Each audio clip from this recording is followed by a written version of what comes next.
नमस्कार.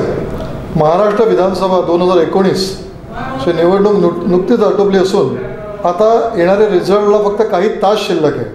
सगळ्यांना उत्सुकता आहे की अमरावती आणि बडनेरा या दोन्ही मतदारसंघात आणि अमरावती एकंदरीत जिल्ह्यात ज्या प्रकारे निवडणुकी चुरशीच्या झालेल्या आहेत त्याचे येणारे निकाल कसे असतील या संदर्भात आम्ही आपल्याला सातत्याने रोज काही ना काही नवीन देण्याचा प्रयत्न करीत आहोत. त्या अनुषंगाने आज आपल्यासोबत शिवसेनेचे श्री सुनील खराटे आलेले आहेत. सुनील खराटे यांनी निवडणूक अत्यंत जवळून बघितली असून बडनेरामध्ये त्यांच्या अथक प्रयत्नांनी येणारा रिझल्ट हा त्यांच्या फेवरेबल होईल की त्यांच्या विरोधात जाईल या संदर्भात आम्ही त्यांच्याशी चर्चा करणार आहोत. सुनील भाऊ नमस्कार. नमस्कार. पहिल्यांदा तुम्ही सांगा की जितकं पर्सेंटेज झालेलं मतदानाचं तुम्ही त्याबद्दल समाधानी आहात का? निश्चितच नाही. परंतु मतदान जे कमी झालेलं आहे त्याचे अनेक कारणं आहेत. त्यात पहिलं कारण मला असं वाटते की आता मी माझ्या स्वतःच्या घरूनच सांगतो. आता माझ्या दोन्ही बहिणीचे लग्न झालेले आहे. भावाचं पण इथं मत नाही, मुंबईत असतो. गेली 30 वर्ष तो, त्याची पत्नी, म्हणजे जवळपास आता आमच्या घरात आम्ही आता 4 मतं आहोत. तर 5 ते 6 मतं माझे एक्स्ट्रा टाकल्या गेलेले आहेत. बरोबर. म्हणजे जर माझ्या घरापासून सुरुवात केली तर एका घरात 50% वर नसलेले मतदान त्या यादीत आहे. बरोबर. म्हणजे ते निश्चित होणार नाही. बरोबर. तो एक फटका.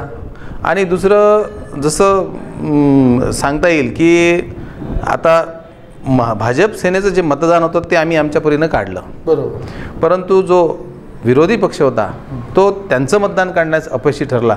त्यामुळे मतदान कमी झालं असं मला वाटते.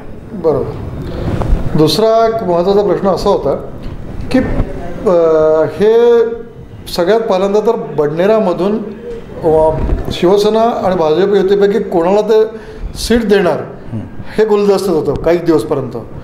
अगदी अनेक दिवसपर्यंत त्याच्यामध्ये तुमच्या पण नावाची चर्चा होती. बरोबर. मीडियामध्ये तुमच्या नावाची सातत्याने चर्चा येत होती. मग ते बदलणं अचानक प्रदीप बंड यांचं नाव समोर आलं. नुसतं प्रदीप बंड यांचं नाव समोर नाही आलं तर मग त्याच्या आधी जर आपण बघितलं तर अचानक त्या भागातले सगळे पदाधिकारी बदलले गेले.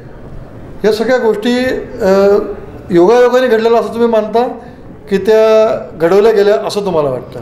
नाही, निश्चितच तिथं बदल झाले यात काही शंका नाही. परंतु मी सुद्धा उमेदवार म्हणून रेसमध्ये होतो गेल्या जवळपास 4 ते 5 वर्षापासून. तुम्ही तिथं काम करत होता. त्या मतदारसंघात तुम्ही सातत्याने गेल्या 6-8 महिन्यापासून आम्ही तुमचे काम, कारण आम्ही तुमच्या अनेक कामाचं कव्हरेज केलं त्यामुळे आम्हाला कल्पना आहे तुम्ही करत होतात. परंतु आमच्या पक्षात एक शिस्त आहे. जसं सचिन तेंडुलकर कधीही अंपायरनं आऊट दिलं तो त्या अंपायरशी कधी आर्ग्युमेंट करत नव्हता. आऊट दिलं तर तो आऊट असो की नसो, त्याने अंपायरने आऊट दिलं ना तर मग आपण घरी जायचं. तसंच आमच्या पक्षात आहे. पक्षप्रमुखांचा आदेश आला, त्यांनी कोणता निर्णय कसा घेतला यात आम्हाला काही विचारण्यास रस नाही, कारण तो त्यांचा निर्णय आहे. पक्षप्रमुख ते आमचे आहे त्यामुळे ती शिस्त आहे. त्यांनी निर्णय घेतला प्रीती बंडांना तिकीट द्यायची तर माझा त्या ठिकाणी उमेदवार म्हणून रोल संपला. तर दुसरा कार्यकर्ता म्हणून माझा रोल सुरू झाला आणि तो मी दुसऱ्या दिवशीपासून सुरू केला. एक उत्सुकता आम्ही आमचं जो ऑब्झर्वेशन होतं, शिवसेनेत अमरावती शिवसेनेत अनेक शिवसैनिक गट आहेत. या निमित्ताने सगळे गट एकत्र येऊन सगळ्यांनी काम केलं. पहिल्यांदा तर गटच नाहीत. शिवसेनेत गट आहे असं बिलकुल मी मान्य करत नाही. शिवसेना ही एक संघ होती अगोदरही, आजही आहे. साहजिक आहे, एक शिवसेनेत जिल्हा प्रमुख म्हणून माझ्याकडे कामं घेऊन येणाऱ्याची संख्या वेगळी असते. काही महानगर प्रमुख म्हणून त्याच्याकडे काही काम घेऊन जाण्याची संख्या असते. आणि एक लोकप्रतिनिधी म्हणून अडसूळ साहेब होते याच्या अगोदर, त्यांच्याकडे काम घेऊन जाण्याची संख्या वेगळी असते. तर याचा अर्थ हा नाही की ती गट झाली. गट नव्हते. गट तुमचं असं म्हणणं असे गट वगैरे काही गट बिलकुल नव्हते. एक संघ शिवसेना होती, आजही ती आहे. शिवसेना या शिवसेना नेते जिल्ह्याचे अध्यक्ष म्हणजे खासदार आनंदराव अडसूळ होते. तर त्यामुळे त्यांच्या लेवलची कामं हे त्यांच्यापुढे मलाही न्यावंच लागणार आहे. आणि माझ्याकडे जी कामं मी लोकांची करू शकतो, समस्या सोडवू शकतो, त्या निश्चित मला करावं लागणार आहे आणि त्या मी केल्या पाहिजे. कारण की खालच्या स्तरापासून प्रत्येक काम जर ते आपल्या लोकप्रतिनिधी या सातत्याने सगळे ही कामं करताना अचानक तुम्हाला उमेदवारी डावलल्या गेली, तुमची निराशा झाली का?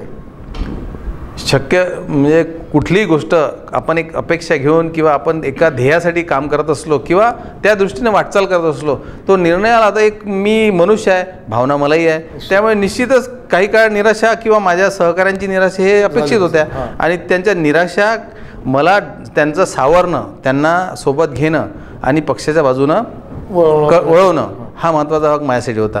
त्यामुळे पहिल्यांदा मला त्यांच्यासोबत रममान व्हावं लागलं की बा मलासुद्धा तुमच्या एवढंच दुःख झालेलं आहे, मी पक्षप्रमुखाचा आदेश जरी असला तरी आपल्यासाठी तो वेदनादायी आहे, परंतु एक दिवस त्यांच्यासोबत राहून त्यांना सांत्वन करून त्यांना जेव्हा पक्षाचं महत्त्व आणि पक्षप्रमुख आणि आपल्या बाळासाहेबांची शिवसेना याबद्दलचं महत्त्व सांगितल्यानंतर त्यांचं सगळ्यांचं मन वळवण्यात मी यशस्वी ठरलो आणि दुसऱ्या दिवशीपासून मी काम सुरू केलं. एक प्रश्न असा होता की प्रचारादरम्यान या संपूर्ण प्रचारात भाजपच्या कार्यकर्त्यांचं, भाजपच्या पदाधिकाऱ्यांचं तुम्हा लोकांना कितपत सहकार्य मिळालं? 100% सहकार्य मिळालं.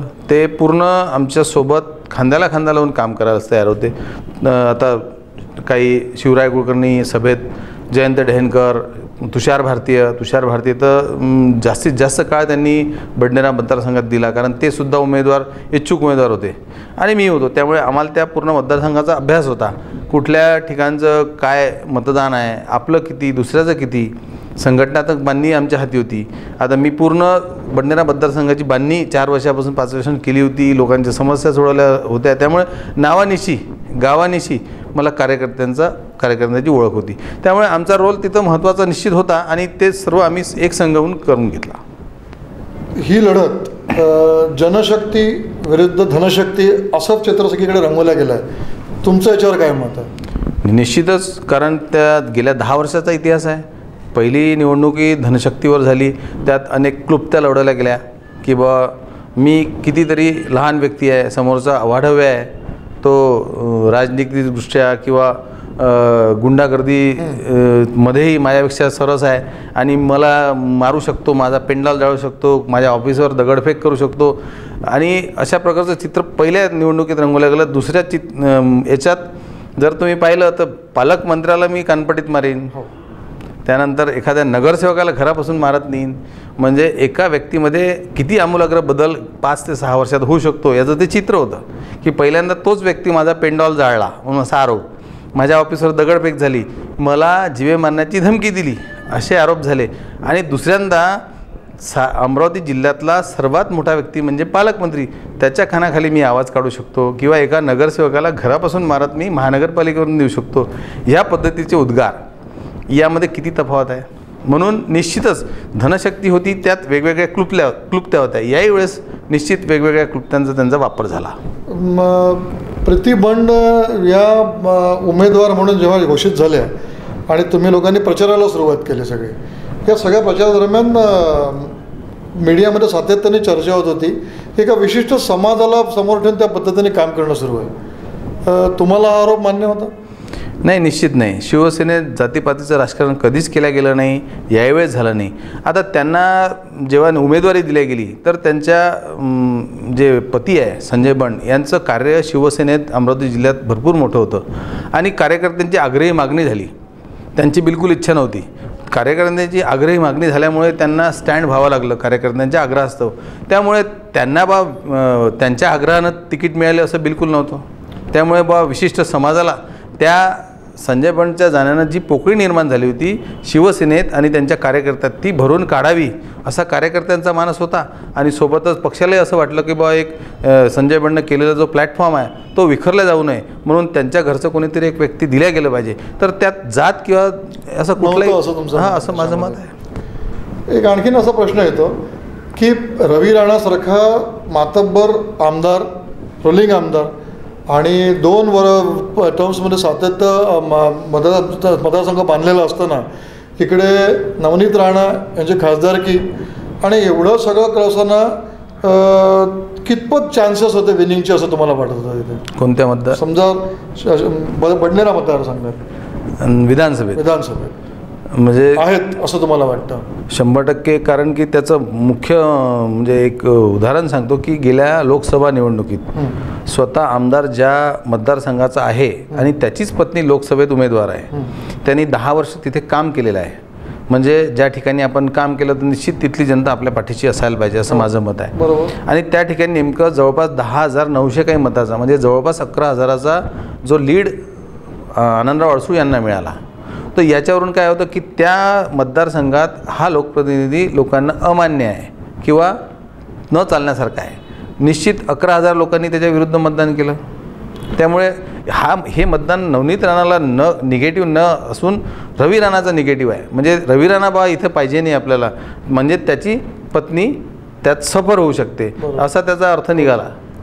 मला सांगा 2 टर्म्स म्हणजे 2 टर्म्समध्ये रवी राणांनी विकासात्मक कामं कोणती केली की केलीच नाही असं म्हणणं आहे तुमचं? कोणती केली आहे तर ती दाखवायला पाहिजे. कोणती केली नाही असं तुमचं म्हणणं आहे? कोणतीच कामं केली नाही. विकासाची कामं म्हणजे गल्ल्यामध्ये नाल्या किंवा रस्ते हे विकास, संपूर्ण विकास हा नाही. किंवा नाना नानी स्पॉट किंवा कुठल्याही एखादा एरियाचं कमान जे गेट आहे हा म्हणजे विकास नाही. विकासाचे मुद्दे म्हणजे सर्वात पहिले युवकांच्या रोजगारासाठी काही प्रयत्न असले पाहिजे. त्यानंतर आरोग्य व्यवस्था आहे जी त्याच्या मतदारसंघाची सर्वात महत्त्वाची गोष्ट आरोग्य व्यवस्था आहे. ती सर्वात पहिले नीटनेटकी किंवा सफिशियंट त्या मतदारसंघाच्या लोकसंख्येनुसार ती करून घ्यायला पाहिजे. यात त्या लोकप्रतिनिधीचं मोठेपण असते. तिसरी व्यवस्था आहे की आपण जे भौगोलिक परिस्थिती पाहून त्या भागात कुठले कुठले मोठमोठे उद्योग या ठिकाणी येऊ शकतात यासाठी प्रयत्न केले पाहिजे. आज तुम्ही जर त्यांचा दावा आहे ना त्यांनी रेमंड त्यांनी का आणलेलं असं त्यांचं म्हणणं आहे? बिलकुल नाही. एक फार्मा कंपनीच्या बद्दल त्यांनी काम केलं असं त्यांचं म्हणणं आहे. आता देवेंद्र फडणवीस मुख्यमंत्री असताना वारंवार अमरावतीत आले. आतापर्यंत प्रत्येक जिथं जो श्याम इंडोफॅब जेव्हा सुरू झालं त्यावेळेसही त्यांनी घोषणा केली होती. उद्योगमंत्री सुभाष देसाई साहेब या ठिकाणी आले. त्यांनीसुद्धा सांगितलं की टेक्स्टाईल पार्क आम्ही या ठिकाणी दिलेलं आहे. जवळपास 9 उद्योग त्या ठिकाणी, 4 उद्योग तर चालू झालेले आहे. बाकीच्या 5 उद्योगाचं काम वेगानं समोर जात आहे. आणि मोठा टेक्स्टाईल पार्क त्या ठिकाणी सेंट्रल गव्हर्नमेंट आणि स्टेट गव्हर्नमेंट या दोघांनी मिळून सँक्शन केलेला आहे. त्यामुळे तिथल्या हा लोकप्रतिनिधी बडनेरा मतदारसंघाचा आहे आणि तो मतदारसंघ अमरावतीत जातो. त्यात बराचसा भाग दिवसातही जातो. परंतु बडनेरा मतदारसंघात भातकुली येथे 65 एकर जमीन ॲक्वायर झाली आहे MIDC करिता. त्या MIDCवर अजूनपर्यंत 4 ते 5 वर्षात कुठलीही डेव्हलपमेंट करता आली नाही. मग आपण रेमंड उद्योग त्या ठिकाणी नेऊ शकतो तर या ठिकाणी का आणू शकलो नाही? बरोबर. ती MIDC डेव्हलप का करू शकलो? ठीक आहे, मोठा उद्योग नाही, एक छोटे छोटे उद्योग त्याची सुरुवात तर करता आली पाहिजे होती. त्या ठिकाणी कुठले तरी इन्फ्रास्ट्रक्चर, तिथल्या मूलभूत सुविधा त्या MIDCच्या दृष्टीनं त्यासुद्धा करता आल्या नाही. ती जमीन ॲक्वायर होऊन कोणत्या तरी 5 लोकांच्या नावावरती खरेदी केली गेली आणि तशीच ती पडून आहे. म्हणजे याचा अर्थ हा उद्योग धंद्यात विकास हे करू शकले नाही. त्यानंतर आपण ग्रामीण रुग्णालय भातकुली येतं 3 वर्षापासून बिल्डिंग तयार होती. ज्यावेळेस जिल्हा प्रमुख म्हणून मी तिथे एंट्री केली तेव्हा ते 4.5 महिने पाठलाग करून मी ते करून आणलं. सगळ्या सुविधा पदभरतीपासून. आणि आरोग्यमंत्री दीपक सावंत या ठिकाणी आल्यानंतर त्यांनी स्पष्ट पहिली लाईन सांगितली की ह्या म्हणजे ग्रामीण रुग्णालयाचं उद्घाटन जे आज होत आहे ते फक्त सुनील खराटेच्या प्रयत्नांना लवकर होत आहे. मला एक सांगा, शिवसैनिक सगळे एकवटले तुम्ही असं म्हणता, सगळ्या पद्धतीने प्रचार झाला. उद्धव ठाकरेंच्या सभेला मात्र अत्यंत कमी गर्दी झाली तुमची. ह्याचं कारण काय मानता तुम्ही? नाही, अजिबात रिस्पॉन्स दिसला नाही. जेवढ्या आम्ही अपेक्षित खुर्च्या त्या ठिकाणी ठेवल्या होत्या त्या सगळ्या भरलेल्या होत्या. जवळपास 5,000 5,500 खुर्च्या आम्ही ठेवल्या होत्या. त्यानंतर दुसरा, आता जर विदर्भात आपण विचार केला तर ही वेळ शेतीसाठी म्हणजे जी पिकं आहे ते काढण्याच्या दृष्टीनं सगळे मजूर, एक तर मजुरी फार कमी मिळते आणि ग्रामीण भागातल्या लोकांची मानसिकता 1 दिवसाची मजुरी पडली तर आपल्याला नुकसान होऊ शकते. ते कारण आहे त्याचं. हां, त्यात बऱ्यापैकी ते कारण आहे. त्यामुळे ती गर्दी झाली नाही जेवढी अपेक्षित होती. हां, डेफिनेटली. नाही, सभा एकदम भरगच्च झाली. त्यात आणखी लोक येऊ शकले असते, परंतु आम्ही त्यांना इन्सिस्ट केलं नाही की बाबा तुम्ही तुमचा रोजगार पाडून तिथं आलो पाहिजे. आपल्याला सफिशियंट गर्दी त्या ठिकाणी होते आहे तर मग त्यांचा रोजगार पाडून आपण त्यांना दुविधेत का टाकावं? आता एक दुसरा मुद्दा हा झाला बडनेराचा विषय. बडनेराच्या बाबतीत तुम्हाला खात्री आहे की प्रीती बंड या विजयी होतील 100%. अमरावतीबद्दल आता आपण 1-2 मिनिटं बोलूया. अमरावतीबद्दल तुमचं काय मत आहे? अमरावतीत सुद्धा जिल्हा प्रमुख म्हणून माझ्याकडे तो भाग असल्यामुळे अमरावतीतलं शिवसेनेचं नेटवर्क अगदी स्ट्रॉंग आहे. म्हणजे जे मागच्या गेल्या 10 वर्षाच्या तुलनेत यावेळेस आमचं 40,000पर्यंत मतदान पोचलं होतं. आम्ही जे मागच्या विधानसभा निवडणुकीत 6-6.5वर अडकलो होतो ते आज आम्ही 35,000 ते 40,000वर पोचलेलो होतो. सुनील देशमुखांबद्दल अनेक ठिकाणी नाराजी होती. नाराजी व्यक्तिगत नव्हती, त्यांच्या कामाबद्दल, परफॉर्मिंगबद्दल नाराजी दिसली अनेक लोकांनी आम्ही जेव्हा बाईट्स घेत होतो वेगवेगळ्या ठिकाणी त्या त्यांचं असं म्हणणं होतं की बा एक आमदार म्हणून जो परफॉर्मन्स आम्हाला वाटतो जाणवत नव्हता. तसंच अजूनही अनेकांचं असं म्हणणं आहे की सुनील देशमुख अजूनही पक्षात असं सामावलेले दिसत नाहीत. या तुम्हाला हा त्यांचा फॅक्टर, त्यांच्या स्वभावाचा फॅक्टर इलेक्शनमध्ये मतामध्ये काही त्याच्यामध्ये परिणाम होईल? निश्चित नाही, कारण विकासाच्या दृष्टीनं विचार केला तर बडनेरा आणि अमरावती हे 2 भाग जर केले, जुळी शहर आहेत, एकाला लागून आहे, महानगरपालिका एकत्र आहे, 70% बडनेराचा भाग अमरावती महानगरपालिकेत आहे. पण जिथून बडनेरा मतदारसंघ डिवाईड होतो आणि अमरावती मतदारसंघ डिवाईड होतो, तर अमरावती मतदारसंघातला विकास तुम्ही पाहिला तर याच्या तुलनेत कितीतरी सरस आहे. आणि आज अमरावतीतली सुजान जी जनता आहे, नागरिक आहेत, त्यांना विकास हा मुद्दा सर्वात पहिले पाहिजे असं मला वाटते. आणि तुमचा असा दावा आहे की सुनील देशमुख विजयाची तुम्हाला खात्री वाटते? 100%. पण असं एक अमरावतीसाठी असं आपण अनेक ठिकाणी बघितलं आहे की अमरावतीमध्ये कुठे हॅट्रिक झालेली नाही आहे जिंकण्याची. इतिहास घडवण्यासाठी इतिहास आता असं सांगतोय की कधी हॅट्रिक झालेली नाही आहे. तुमचं काय म्हणणं, यावेळेला असं होईल? निश्चित हॅट्रिक 100% होणार आहे. सुनील देशमुख त्यांचं काम, त्यांचा विकास हा डोळ्यांना दिसण्यासारखा आहे. त्यांना कोणालाही कुठेही दाखवायची गरज नाही. जसं एक छोटंसं उदाहरण सांगतो की अमरावती शहर हे एक ईज ऑफ लिव्हिंग यावर गुगलवर जर गेले तर राहण्यायोग्य शहर भारतातले 111 शहरं त्यात नॉमिनेट झाली होती आणि 78 इंडिकेटर्सवर त्यांना मोजण्यात आलं, नॉमिनेट करण्यात आलं. 78 इंडिकेटर्स चेक करण्यात आले. त्यात पाणी व्यवस्था, वीज व्यवस्था, रस्ते, आरोग्य व्यवस्था, अशा अनेक शैक्षणिक व्यवस्था. तर यात अमरावतीचा नंबर 16वा लागला. त्यात अमरावतीच्या आजूबाजूची जी शहरं आहे, अकोला, यवतमाळ, बुलढाणा, ही 200च्याही आतमध्ये नाही. म्हणजे यात फक्त ते 16मध्ये पुणे, मुंबई असे शहरं होती आणि त्या आसपासच्या शहरापैकी अमरावती 16वं असणं म्हणजे या ठिकाणी विकास किती झाला असावा. राहण्यायोग्य शहर सेंट्रल गव्हर्नमेंटचे जे एक काय म्हणते संस्था आहे त्याच्या माध्यमातून झालेला सर्वेमध्ये तर त्यामुळे निश्चित विकास झाला आणि राहण्यायोग्य शहर आपल्याला म्हणता येईल. तर मग तिथला जो लोकप्रतिनिधी निश्चित त्यानंच विकास केला असावा. आता एक शेवटचा प्रश्न, या सगळ्या महाराष्ट्राच्या राजकारणात आपण सातत्याने सगळेजण बघतोय प्रचाराचा स्तर आणि त्याच्यामध्ये येणारा दिवसेंदिवस घसरत चालला आहे. तुम्ही पण बघितलं असेल, आम्ही बघतो सगळं. याच्यावर तुम्ही काय भाष्य कराल? निश्चित राजकारणाचा स्तर अमरावती जिल्ह्यात तरी घसरल्यासारखा एका विशिष्ट कुटुंबाकडून झालेला आहे. गेल्या 5 वर्षात, गेल्या 10 वर्षात ज्या पद्धतीचे आरोप आणि ज्या पद्धतीच्या योजना त्या प्रचारात किंवा निवडणुकीत वापरल्या गेल्या त्या अमरावतीत या अगोदर कधीही नव्हत्या. पण तुम्ही विशिष्ट कुटुंबाकडून म्हणता. यस, आम्ही म्हणतो की दोन्ही पक्षांकडनं या पद्धतीने काम होत आहे. भारतीय जनता पक्षाच्या काही पदाधिकाऱ्यांनी एक स्तर सोडून स्टेटमेंट केलेत आणि मग त्याला प्रत्युत्तर त्या पद्धतीने दिल्या गेले. त्यामुळे तुम्ही विशिष्ट कुटुंबाला म्हणतात, तुम्ही एकंदरीत राजकारण स्तराबद्दल आपण बोलूया. जर मुख्यमंत्र्यांचं जर अमरावतीतलं भाषण पाहिलं तर अमरावतीच्या भाषणात त्यांनी फक्त आणि फक्त महाराष्ट्राचा विकास एवढ्याच गोष्टीवर त्यांनी भाषण केलं. त्यांनी कुठल्याही व्यक्तीवर आरोप केला नाही. मुख्यमंत्र्यांनी बाहेर ज्या पद्धतीने राष्ट्रवादी काँग्रेसचे अध्यक्ष शरद पवारांबद्दल किंवा पवार यांनी त्यांच्याबद्दल किंवा अजित पवारांबद्दल किंवा आणखीन अनेक वेगळ्या नेत्यांबद्दल ज्या पद्धतीने म्हणजे देवेंद्र फडणवीसना आम्ही पण गेले कित्येक वर्ष अशा पद्धतीने भाषण करताना कधी बघितलं नव्हतं. आणि या सगळ्या पार्श्वभूमीवर उद्धव ठाकरेंनी मात्र तो स्तर मेंटेन आम्ही बघितला. पूर्वी शिवसेना ही शिवराळ अशीच समजली जायची. त्या शिवसेनेचा शिवराळपणा जाऊन आता तो सुसंस्कृतपणाकडे वळलेला आहे. तुम्हाला हा फरक जाणवला यावेळेला? फरक बाळासाहेब आणि उद्धव साहेबांमध्ये निश्चित आहे. बाळासाहेबांची एक वेगळी शैली होती आणि ते दिलखुलास बोलायचे, मार्मिक आणि दिलखुलास बोलायचे, थेट बोलायचे. आणि उद्धव साहेबांची सुद्धा त्याच पद्धतीची आहे, फक्त शब्दाची रचना बदलून ते भाषण करतात किंवा आरोप करतात. आता मला सांगा, निवडणूक निकालानंतर पुन्हा शिवसेना आमचा मुख्यमंत्री हा राग आळवायला सुरुवात करणार का? तो तुम्हाला काय वाटतं? पक्षप्रमुखांचा निर्णय आहे. त्यात आमच्यासारख्या छोट्या कार्यकर्त्यांना बोलण्याची कुठेही म्हणजे मुभाच नाही आणि बोलणंही योग्य नाही. कारण या पद्धतीचे सर्व निर्णय पक्षप्रमुखांचे असतात. आम्ही त्यांचा निर्णय जो येईल त्याच्या मागे आम्ही जाऊन त्या पद्धतीने इम्प्लिमेंट करणं एवढंच आमच्यासाठी असते. धन्यवाद सुनीलजी. सुनील खराटे यांनी सगळ्या प्रश्नांची दिलखुलास उत्तरं दिली आणि काही प्रश्नांना मात्र अतिशय हुशारीने बगल दिली.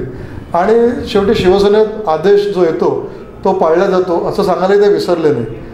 लवकरच गेल्या काही तासानंतर, आता काही तासानंतर आपल्याला घोडा मैदान जवळ आहे, सगळे निकाल कळणारच आहेत. तोपर्यंत वाट बघूया. मात्र उद्या सकाळी 8 वाजल्यापासून ते शेवटचा निकाल येईपर्यंत विदर्भ न्यूज पाहायला चुकवू नका. प्रत्येक मिनिटाला आम्ही आपल्याला येणाऱ्या प्रत्येक अपडेटची माहिती देणार आहोत. तोपर्यंत धन्यवाद. नमस्कार.